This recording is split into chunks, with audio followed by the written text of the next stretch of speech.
Heads up to Canadian-born NHLers. If you're on the bubble, you're being scouted. To discuss that, here's our insider Pierre LeBrun with the early talk. Pierre, the final rosters for February's Four Nations face-off are due December 2nd. And a lot of the guys are under the microscope right now.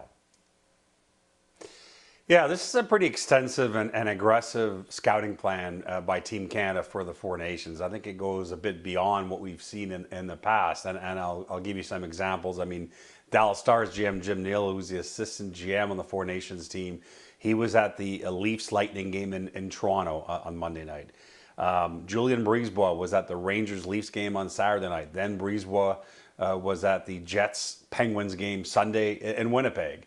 Kyle Dubas was at the Lightning Senators game in Ottawa on Saturday.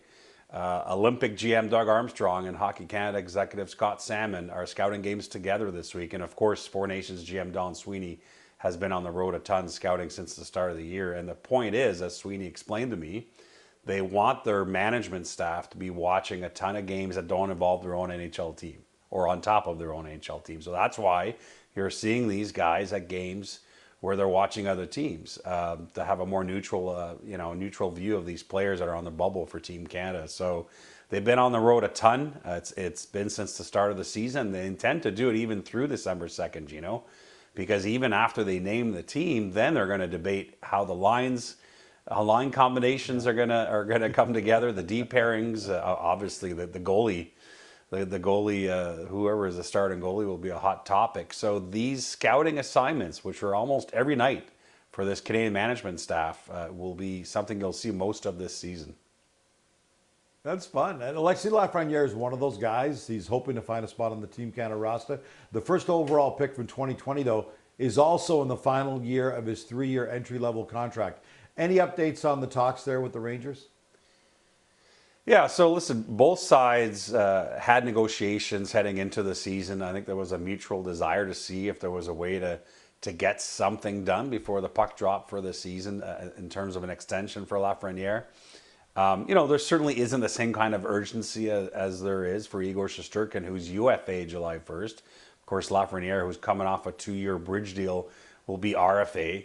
But, the Rangers want to lock him up long term, and it's an important piece of business for them. So even though the season has started, and my understanding of the situation is that talks have gone a bit more neutral since the season started, talks are still ongoing, and the door is still open as time goes on here during the season, that if both sides can get to a place where they're comfortable extending Lafreniere before July 1st. So keep an eye on that one, and it speaks to sort of the juggling act that the New York Rangers, who are trying to win a cup this year, have in terms of handling their salary cap. Igor Shesterkin, as we know, is looking for a pretty big ticket, probably starting with $12 million as the AAV.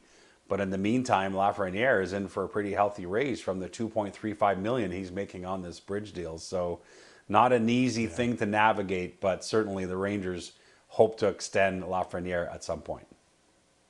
Before I let you go, I want to ask you about this. It was just over a year ago, the Oilers fired Jay Woodcroft after their really rough start of the season. You actually had a chance to talk to him. What's he doing right now? What's his plan? Yeah, so Jay Woodcroft, as you know, has kept a pretty low profile since he got fired, 11 months ago. And it was on purpose. I mean, what's he going to come out and say publicly in terms of, defending what happened when obviously the Oilers went on to the Stanley Cup final 1 win away. And so he really focused internally on how he can better himself. And he's really been focused on that when he comes back and gets a shot again, that he has found ways, to improve himself as a head coach. And in the meantime, he's reached out to all kinds of different people around the coaching world to pick their brain. One of them was John Tortorella, and they have no previous relationship, Jay Woodcroft and John Tortorella, but they started talking, and the veteran Tortorella started, having ideas for Woodcroft. And finally, it led to Tortorella inviting Woodcroft to sit in the stands during training camp and watch Tortorella run camp. On some level, maybe a bit of a humbling experience for Woodcroft at that point. Mm-hmm. Here he is sitting in the stands and no job and watching another coach's, practices. But I think it's all part of Jay Woodcroft trying to, advance himself here and make himself more ready for when that opportunity comes. And we should note, You know, Woodcraft was runner-up to Dean Evison for the coaching hire in Columbus. And he also interviewed multiple times with New Jersey GM Tom Fitzgerald in the process that led to Sheldon Keefe as being hired. So certainly other teams keeping an eye on Jay Woodcroft.